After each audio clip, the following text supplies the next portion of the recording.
Exegesis 2. Gnosis of the Dharma.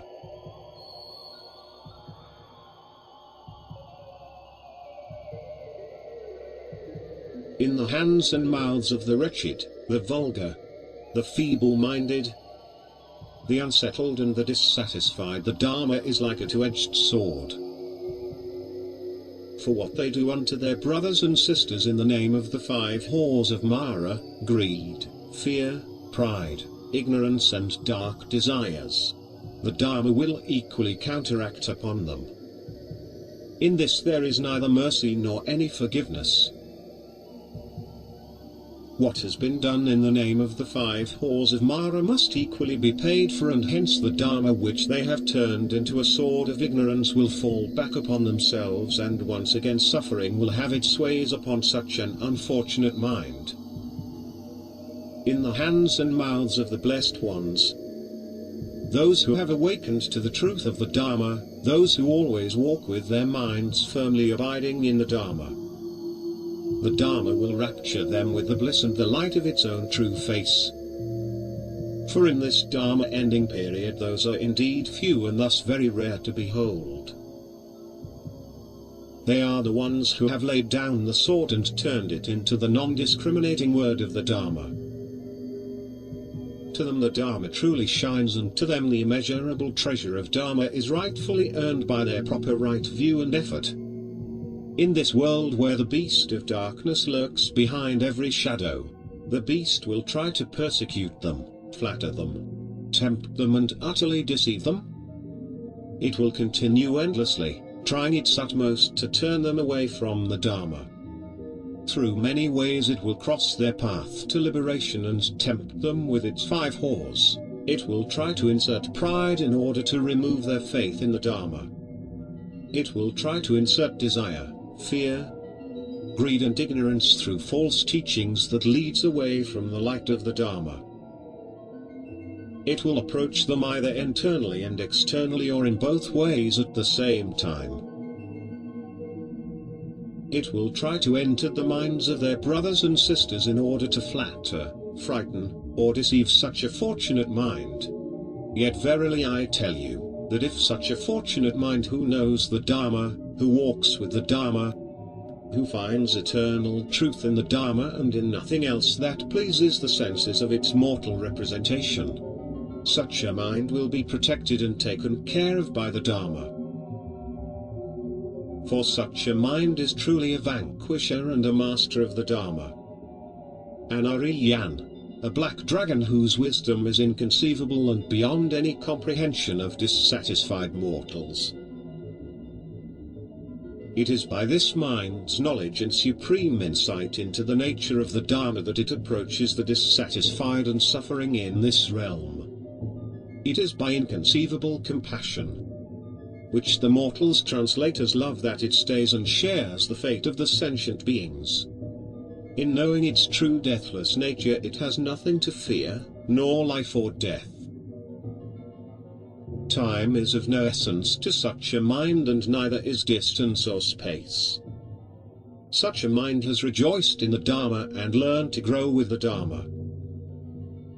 The vast intelligible light of the Dharma illuminates all truths it needs to know, and hence nothing is hidden from its mind's eye.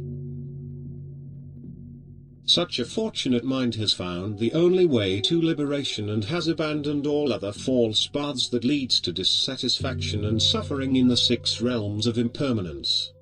Anyone, who by their vast gathering of merit from previous existences, is fortunate to encounter such a mind, should pay careful attention and take good heed in what is expounded. For it is by nature of the karmic universal law that such an opportunity may not return in many thousands or millions of existences again. Hence it would indeed be foolish to not listen to the few dewdrops of wisdom it can receive. For in each such dewdrop of infinite wisdom lays a good instruction and direction to the origination and perfect source of the Dharma, the Dharmakaya. Such a map with such a clear way of direction should be noticed with an adept's utmost concentration, effort, reason and unshakable faith until the first trace of the deathless nirvana element touches its face. Such an adept will be noticed by all Buddhas, all Bodhisattvas, all Devas and all protectors of the Dharma.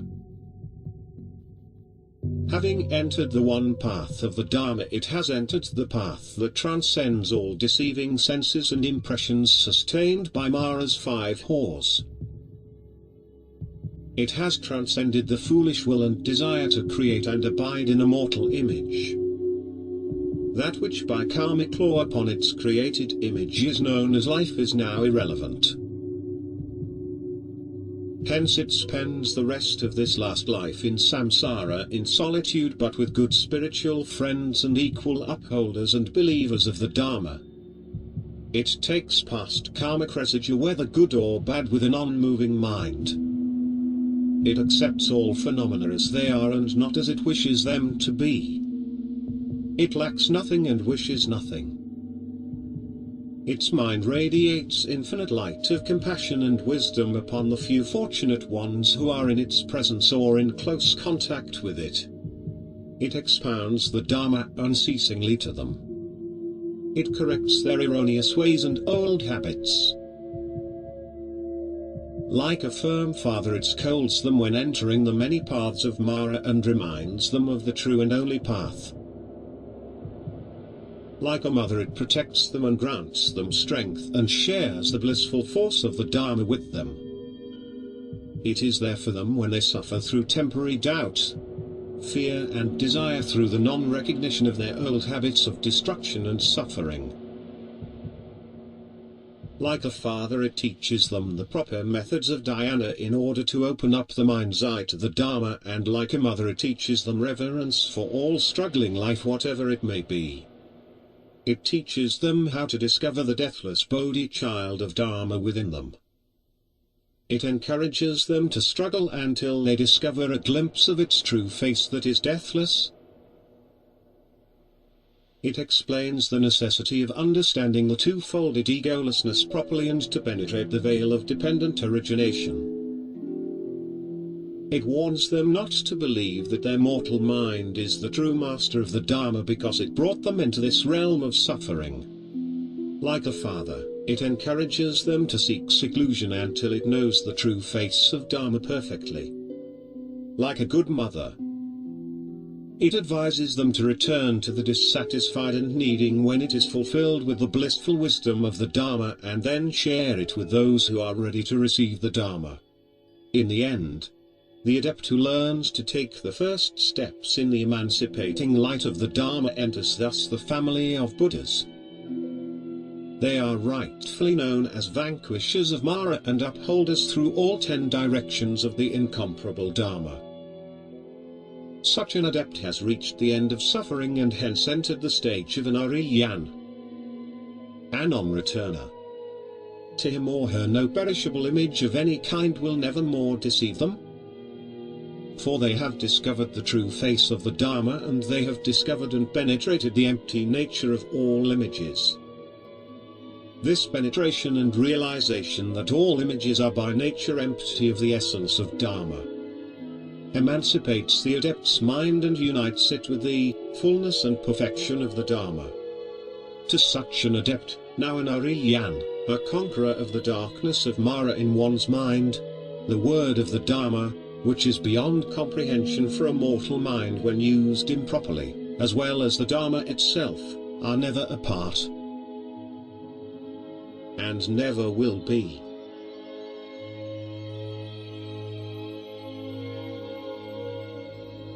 May the true Dharma light shine upon you and set you free.